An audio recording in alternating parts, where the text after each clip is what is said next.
రాష్ట్రంలో రైతు పరిస్థితి ఎలా ఉంది అని తెలుసుకోవాలంటే ఒక్కసారి గ్రాస్ రూట్లోకి ఒకసారి వచ్చి గ్రౌండ్ మీదకి ఒకసారి వచ్చి తిరిగితే అర్థమవుతుంది. కారణం ఏమిటి అని అంటే ఎంత నిర్దాక్షిణ్యంగా ఈ ప్రభుత్వం వ్యవహరిస్తూ ఉంది, ఎంత నిర్దయగా ఈ ప్రభుత్వం వ్యవహరిస్తూ ఉంది అని చెప్పడానికి ఉదాహరణలు శతకోటి కనిపిస్తూ ఉన్నాయి. నిజంగా ఈ మోంతా అనే ఈ తుఫాను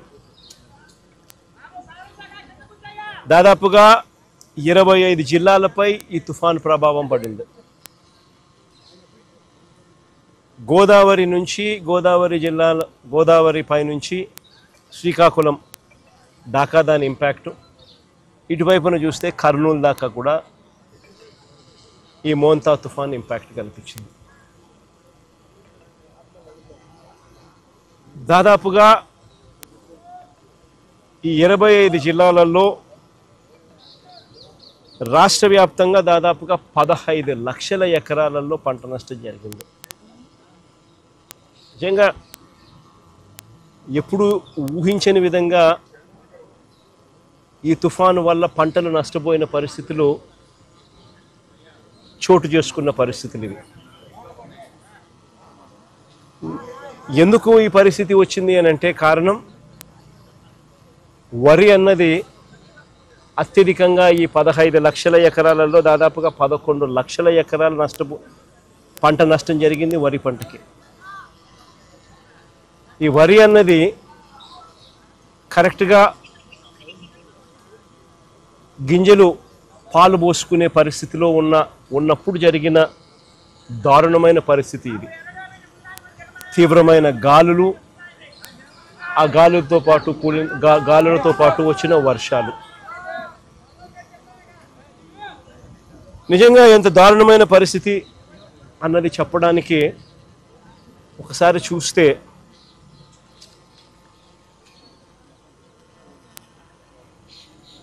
పత్తి, మొక్కజొన్న, అరటి, బొప్పాయి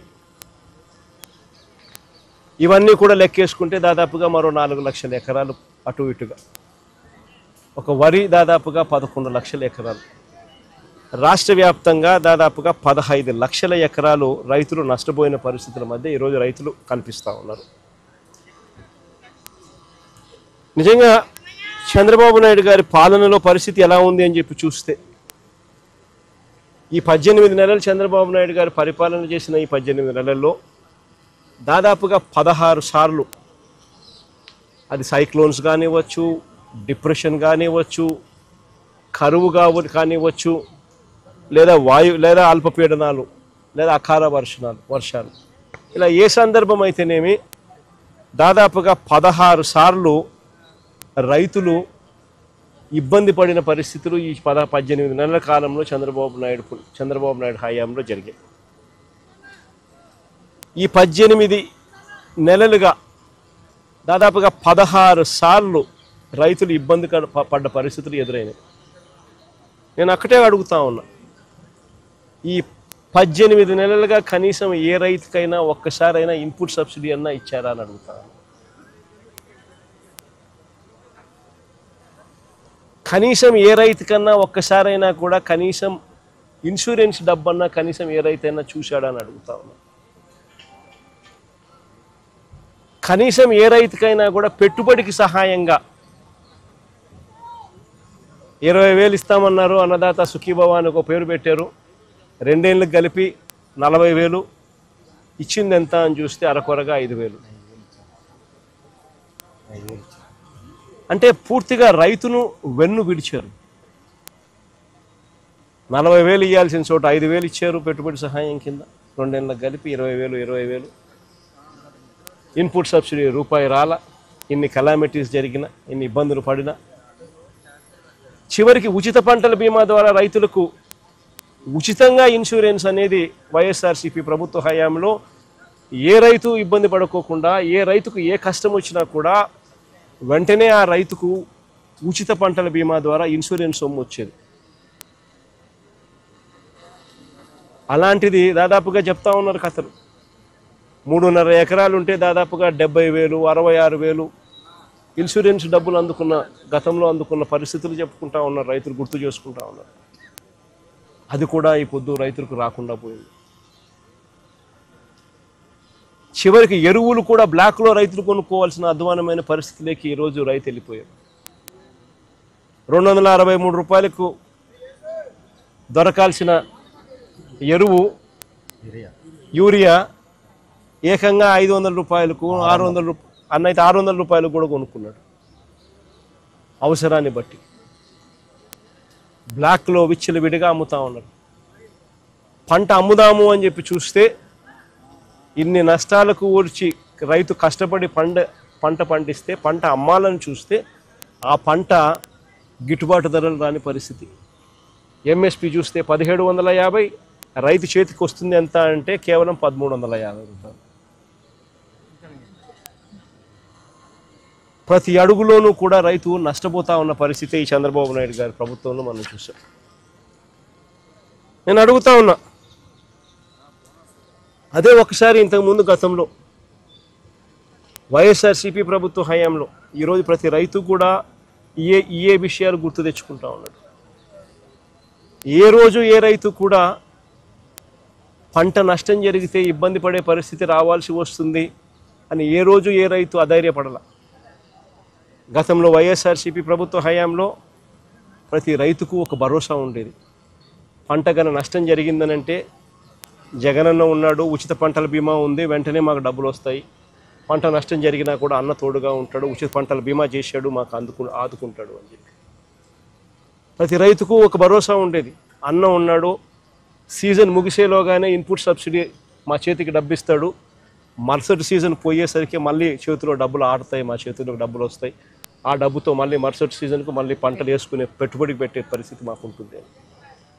పెట్టుబడి మొదలయ్యేసరికి రైతుకు భరోసా ఉండేది. రైతు భరోసా కింద అన్న ఉన్నాడు, 13,500 మాట చెప్పాడు. మాట చెప్పిన ప్రకారం ప్రతి సంవత్సరం ఖచ్చితంగా ఇచ్చాడు. పంట వేసే సమయానికే మా చేతికి 7,500 రూపాయలు మా చేతికి వచ్చేది. అక్టోబర్లో మరో 4,000 ఇచ్చేవాళ్ళు, జనవరిలో మరో 2,000 వచ్చేది. ఖచ్చితంగా 13,500 ఆయన చెప్పిన ప్రకారం ఖచ్చితంగా ప్రతి సంవత్సరం ఆయన ఇచ్చేవాడు పెట్టుబడికి సహాయంగా అని చెప్పి ప్రతి రైతుకు ఒక భరోసా ఉంటుంది. ఏ రైతుకైనా కూడా ఆర్బీకే అనేది చేయి పట్టుకుని నడిపించే ఒక వ్యవస్థగా ఉంటుంది.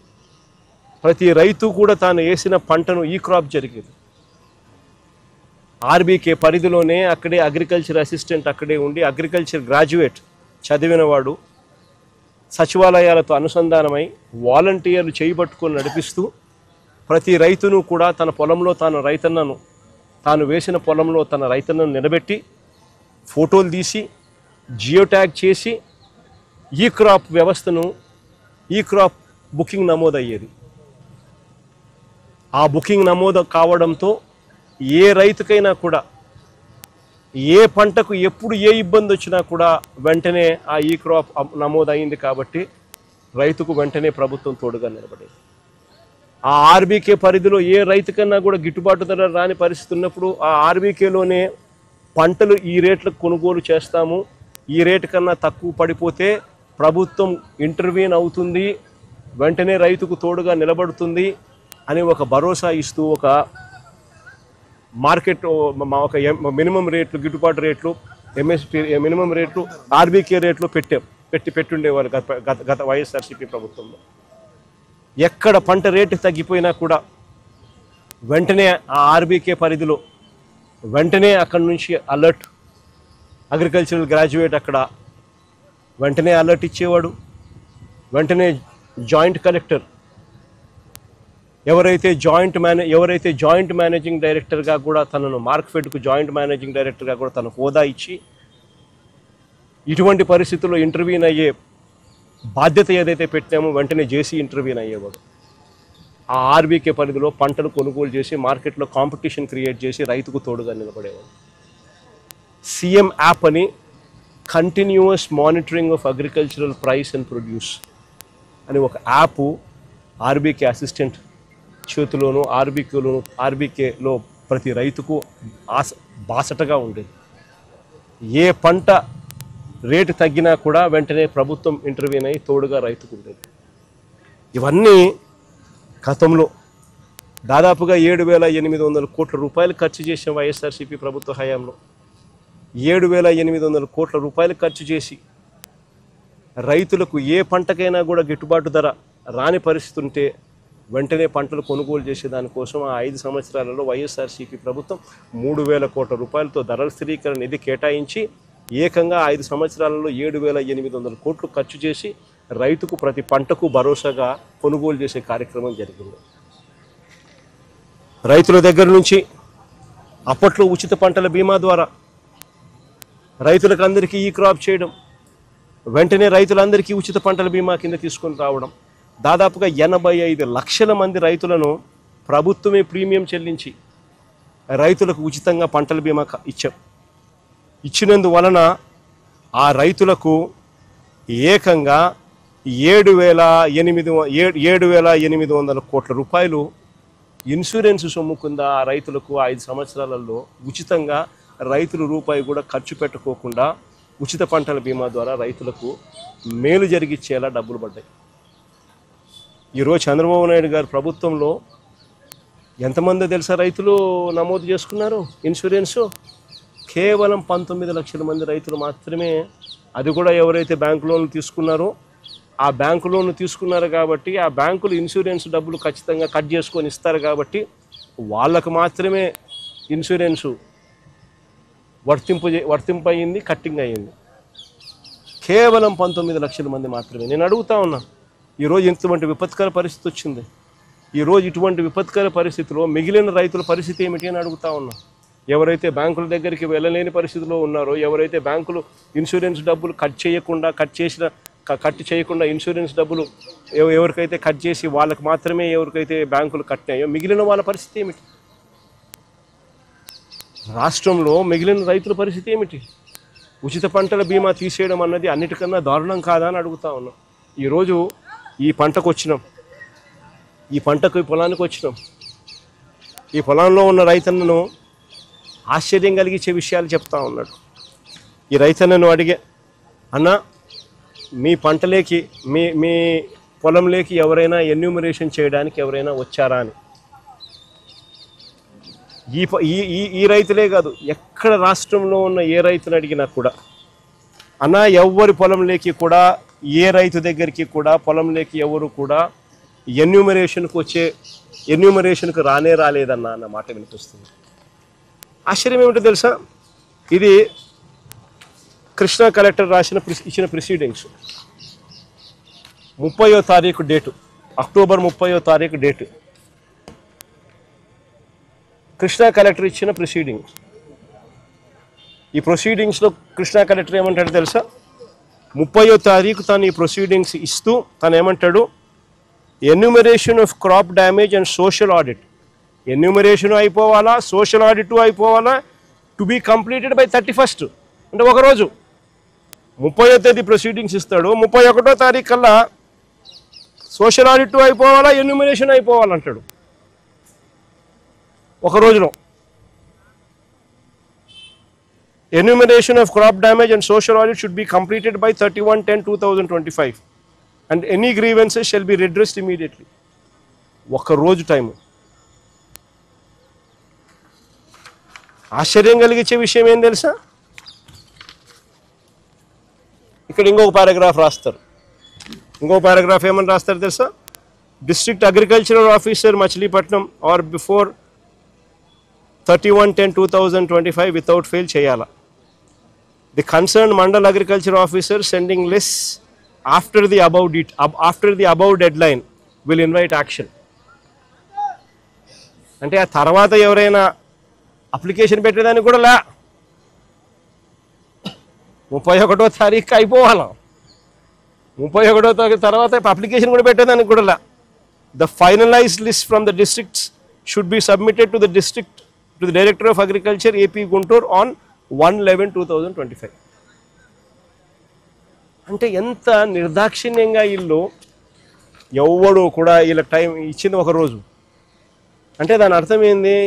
ఎన్యూమరేషన్ అనేది ఎవడో కూడా పంట పొలాలకు వచ్చి చేసే కార్యక్రమం జరగదు. అసలు ఎన్యూమరేషన్ అంటే ఏమిటో తెలుసా? చంద్రబాబు నాయుడు గారిని అడగాలి ఫస్ట్ ఈ పాయింట్. అసలు ఎన్యూమరేషన్ అనేది పంట పొలాలకు ఎందుకు రావాలా, ఎందుకు చెయ్యాలా అనేది ఒకసారి గమనించండి. అసలు ఇది గాలుల వల్ల, వర్షాల వల్ల, తుఫాను వల్ల సుంకు విరిగిపోయిన ధాన్యం ఎన్యూమరేషన్ చేసేటప్పుడు ఏ అధికారైనా కూడా ఫస్ట్ పొలంలో అడుగు పెట్టాలి, పెట్టి చూడాలి సుంకు విరిగిపోయిందా, సుంకు విరిగిపోలేదా. ఎన్యూమరేషన్ ప్రక్రియలో భాగంగా రాయాల. ఎందుకంటే సుంకు విరిగిపోతే తర్వాత ఇది పాలు పోసుకునే పరిస్థితి ఉండదు. తర్వాత జర్మినేషన్ ప్రాసెస్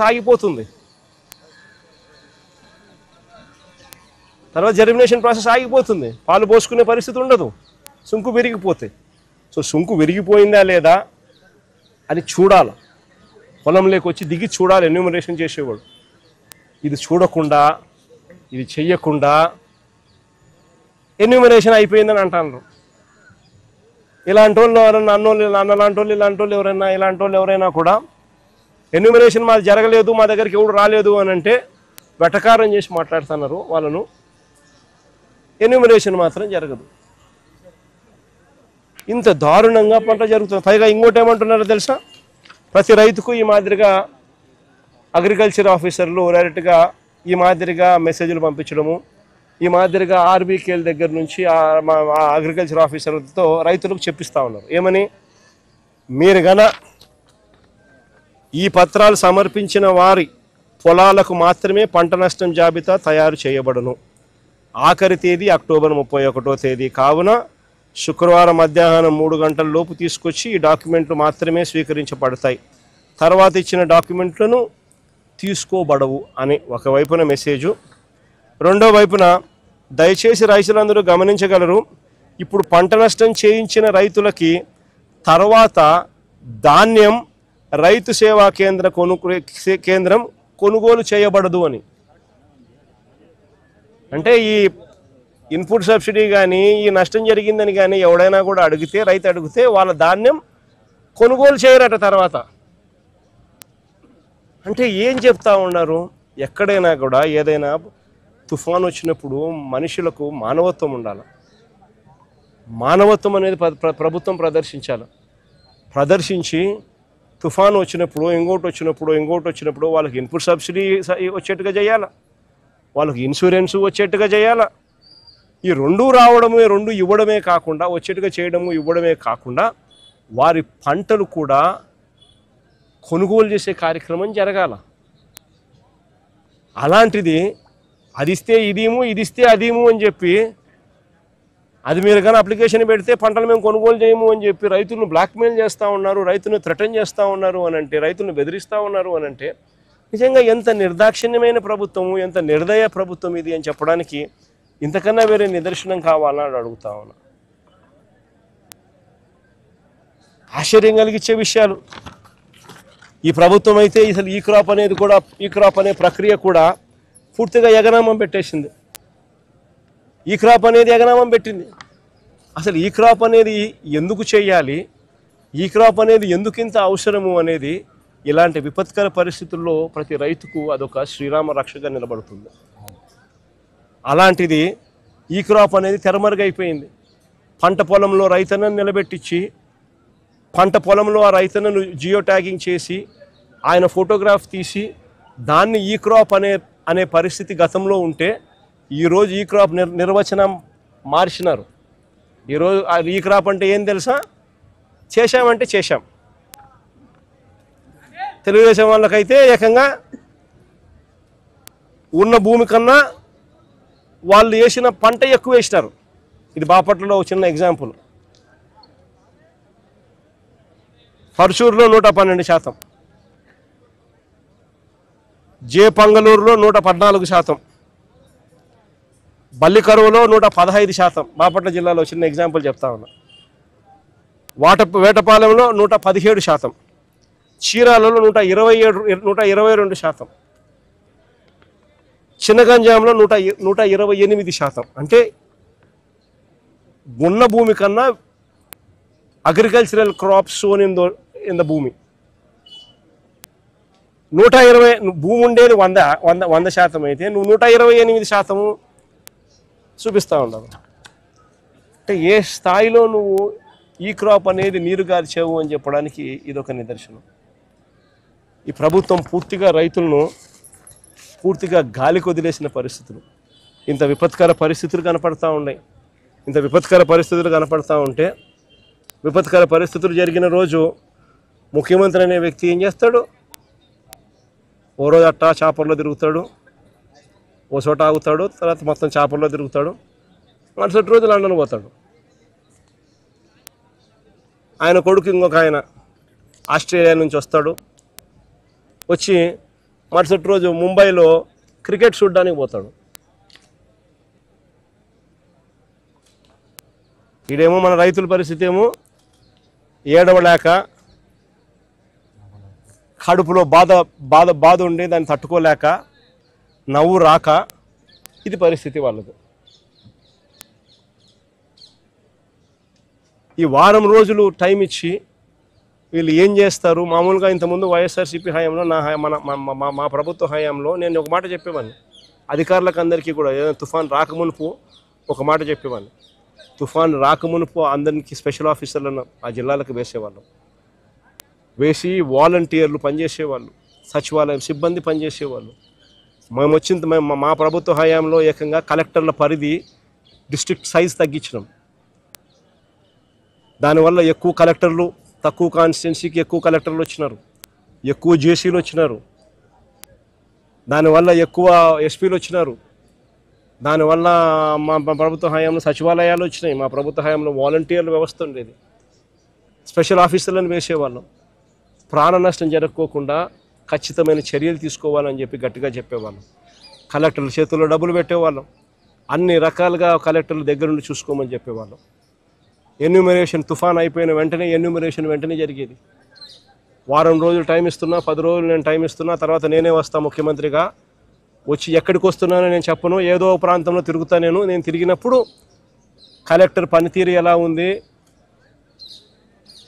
పంట నష్టం గురించి ఎన్యూమరేషన్ ఎలా చేశారు, అన్ని సదుపాయాలు మీకు ఇచ్చినారా లేదా అని ఇలాంటి వివరాలు నేను ప్రజలను అడిగి తెలుసుకుంటా. ఏ ఒక్కరైనా కూడా కలెక్టర్ బాగా చేయలేదు అని అంటే మీ ఉద్యోగం పీకేస్తానని చెప్పి గట్టిగా చెప్పేవాళ్ళు. ఒక భయం ఉండేది. కలెక్టర్లతో పాటు ఎమ్మెల్యేలు మొత్తం తిరిగేవాళ్ళు. 10 రోజుల తర్వాత ముఖ్యమంత్రి, వారం 10 రోజుల తర్వాత ముఖ్యమంత్రి ఖచ్చితంగా వచ్చేవాడు. ఎక్కడికి వస్తాడో తెలియదు, ఖచ్చితంగా వచ్చేవాడు. వచ్చి సిచ్యువేషన్ అసెస్ చేసేవాడు. ముఖ్యమంత్రి వస్తాడేమో అని చెప్పి కలెక్టర్లు ఎటువంటి తప్పిదం అనే దానికి అవకాశం లేకుండా ఇవ్వకుండా కలెక్టర్లు గట్టిగా చర్యలు తీసుకుంటూ ప్రతి అడుగులోనూ తప్పిదం అనేది లేకుండా పనిచేసేవాళ్ళు. ఈరోజు ప్రభుత్వం చేస్తూ ఉన్న పనితీరు గాలికి ఎగిరిపోయేది. ప్రభుత్వం అన్నది ఈరోజు ఉందా లేదా అర్థం కాని పరిస్థితిలో రైతున్నాడు. రైతుకు నష్టం వచ్చినా కష్టం వచ్చినా కానీ పట్టించుకునే పరిస్థితి ఎక్కడా కూడా కనిపించని పరిస్థితిలో ఈరోజు రాష్ట్రం ఉంది. నేను ఇవాళ చంద్రబాబు నాయుడు గట్టిగా చెప్తా ఉన్నా, ఎందుకు లెక్కలు తక్కువ చేసి చూపిస్తూ ఉన్నారు? 15 లక్షలు అని చెప్పి ఇంత పంట నష్టం జరిగిన పరిస్థితులు గతంలో ఎప్పుడు జరగలేదు అని చెప్పి ఆ రోజు మీ ఎల్లో మీడియాలోని పేపర్లు సైతం రాసినాయి. ఆ రోజు మీ ఎల్లో మీడియా సైతం, మీ ఎల్లో మీడియాలో మీ గజెట్ పేపర్ ఈనాడు కూడా రాసింది. మరి ఈరోజు ఎందుకు తగ్గించి రాస్తున్నారు? ఎందుకు ఎన్యూమరేషన్ చేయడానికి వెనకడుగు వేస్తూ ఉన్నారు? ఎందుకు రైతులకు తోడుగా ఉండడానికి ఎందుకు వెనకడుగు వేస్తున్నారు? ఎందుకు రైతులకు ఎన్యూమరేషన్ కోసం అప్లికేషన్ పెట్టుకుంటే ఎన్యూమరేషన్ చేస్తే మీ పంటలు కొనుగోలు, మీ వరి పంట మేము కొనుగోలు చేయము అని ఎందుకు రైతుకు భయపడిస్తున్నారు?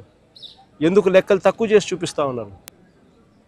ప్రభుత్వం అన్నది రైతుకు మంచి చేయాల్సింది పోయి రైతుకు నష్టం చేసే కార్యక్రమం ఎందుకు చేస్తూ ఉన్నారని అడుగుతా ఉన్నా. ప్రభుత్వం ఇప్పటికైనా కూడా ఈ చంద్రబాబు నాయుడు గట్టిగా డిమాండ్ చేసి అడుగుతా ఉన్నా, అయ్యా చంద్రబాబు, నీ తప్పిదం వల్ల రైతులకు ఈరోజు ఇన్సూరెన్స్ డబ్బు రావడంలా. ఈరోజు ప్రతి రైతుకు నువ్వు ఎలా పలికినా ఎలా పలకపోయినా కూడా ఉచిత పంటల బీమా కన్నా నువ్వు కానీ డబ్బు కట్టి ఉండింటే, వైఎస్ఆర్సీపీ ప్రభుత్వం మాదిరిగానే కట్టి ఉండింటే ఈ పొద్దు ప్రతి రైతుకు నష్టపోయిన ప్రతి రైతుకు ఎకరాకు కనీసం 20,000 రూపాయలు పైచిలకు రైతుకు చేతిలో కనపడేది. నీ తప్పిదం వల్ల జరిగింది అది. ఉచిత పంటల బీమా అనేది నువ్వు ఎత్తేయడం వల్ల రైతుకు నష్టం జరిగింది.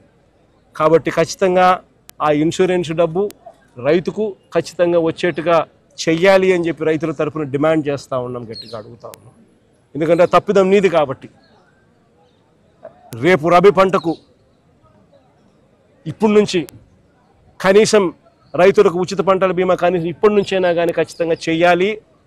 ఈ పరిస్థితి మళ్ళీ రైతుకు ఉత్పన్నం కాకూడదు అని చెప్పి కూడా డిమాండ్ చేస్తూ అడుగుతా ఉన్నాం. అదే రకంగా రైతులకు ఇన్పుట్ సబ్సిడీ కింద బకాయిలు పెట్టారు. దాదాపుగా ఈల లెక్కల ప్రకారమే, అది తగ్గించిన ఈల లెక్కల ప్రకారమే, తగ్గించి ఈలేసిన లెక్కల ప్రకారమే 600 కోట్లు ఇవ్వాలని చెప్పి ఇల్లే బకాయిలు పెట్టారు. ఆ బకాయిల సొమ్మును కూడా వెంటనే రైతులకు ఇవ్వాలి అని చెప్పి కూడా గట్టిగా డిమాండ్ చేస్తూ ఉన్నాం. చంద్రబాబు నాయుడు గట్టిగా మాట్లాడుతూ ఉన్నాం, రైతు సంతోషంగా ఉంటేనే రాష్ట్రం బాగుంటుంది. రైతు గన కన్నీరు పెట్టినాడు అని అంటే ఏ ప్రభుత్వంకైనా కూడా అది అరిష్టమే అని చెప్పి చంద్రబాబు నాయుడు గుర్తుపెట్టుకోమని గట్టిగా చంద్రబాబు నాయుడుకు వార్నింగ్ ఇస్తూ ఉన్నాం. ఈ సమయంలో చంద్రబాబు నాయుడు దృష్టిలో రైతు అనేవాడు వ్యవసాయమే దండుగా, వ్యవసాయం చేయడమే దండుగా, రైతు వేస్ట్ అనేది చంద్రబాబు నాయుడు మైండ్ సెట్. అందుకనే రైతు ఈరోజు ఇన్ని అగసాట్లు పడుతూ ఉన్నాడు, ఇన్ని అవస్థలు పడుతూ ఉన్నాడు. ఈ మైండ్ సెట్ మార్చుకొని రైతు రాష్ట్రానికి వెన్నెముక అని చెప్పి గుర్తించమని చెప్పి చంద్రబాబు నాయుడు గట్టిగా డిమాండ్ చేస్తూ ఉన్నాము. చంద్రబాబు నాయుడు గారు స్పందించే తీరుగా సరిగ్గా లేకపోతే రైతుల తరపున వైఎస్ఆర్సీపీ ప్రభుత్వం పోరాటం చేయడానికి సన్నద్ధంగా రెడీగా ఉంటుందని కూడా ఈ సందర్భంగా గట్టిగా చంద్రబాబు నాయుడుకు వార్నింగ్ ఇస్తూ ఉన్నాం. ఈ సందర్భంగా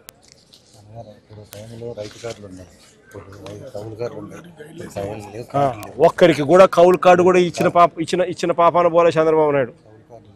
కౌలు కార్డులు కూడా లేవు, కౌలు కార్డులు కూడా ఇవ్వడం లే. ఇస్తే మళ్ళీ వాళ్ళకి డబ్బులు ఎక్కడ ఇవ్వాల్సి వస్తుందేమో అని చెప్పి చంద్రబాబు నాయుడు కౌలు కార్డులు కూడా ఇవ్వడం కూడా మానేస్తాడు. ఇంత రైతు వ్యతిరేక విధానాన్ని చంద్రబాబు నాయుడు ఖచ్చితంగా మార్చుకోవాలని చెప్పి కూడా గట్టిగా చంద్రబాబు నాయుడు డిమాండ్ చేస్తాను.